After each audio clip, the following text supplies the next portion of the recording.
I was offered Fortitude, and then I watched the first season, and I definitely wanted to be a part of it. It was an easy yes for me. It's a great story and it's a great cast, and set in a we shot in Iceland, even though it's supposed to be this Norwegian island, and it's a great story. It's original. I really loved the character of Dan because he's such a deep, nebulous kind of, who is this guy?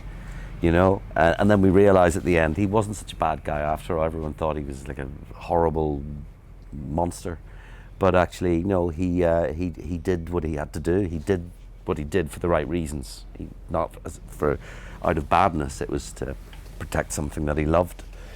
And that it was just an incredible journey. Loved it. Back into this, can't really say that much about it. But I can say that when we find Dan, he is completely broken, destroyed, because he had to attempt to kill the thing that he loved most in the world, which was Elena, at the end of... I love Dan's character.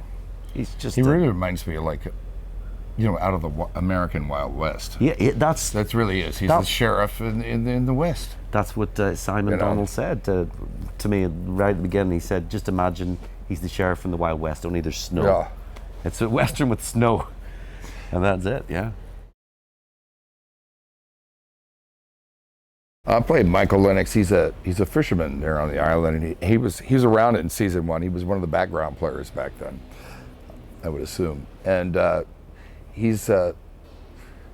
my wife has she's got a disease that's killing her, and my whole quest is to save her. It's sort of an impossible dream, but he's like that. He won't give up, and that's what drives him through the show. And then there's all these strange things that are happening in Fortitude that he becomes involved in the middle of. I think that this season, it was true of the last season, but this season's really about love. Mm-hmm. I think it's their love stories all the way through. It's all about love and friendship. And what you would do for love. Yeah, what you would do for love.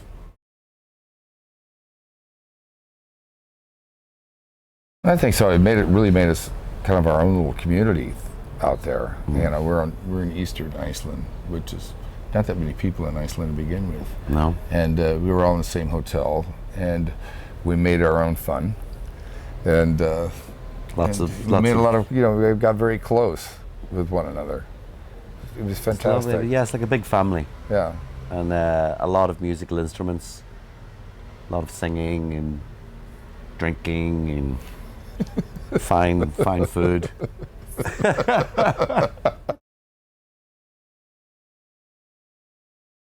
Well, Simon he's brilliant.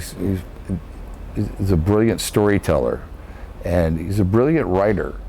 And usually, like coming into anything, I have a tendency to want to change my dialogue, just to make it more kind of like flow for me.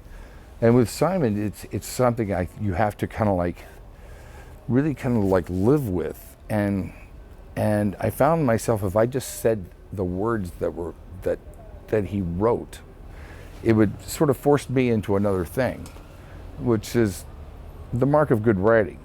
And it doesn't appear to be that way to begin with, but it's intentional. Everything with him is intentional. Simon is from my experience, he's brilliant at balancing two things, which is the human heart, the emotion, and he's a very intelligent man.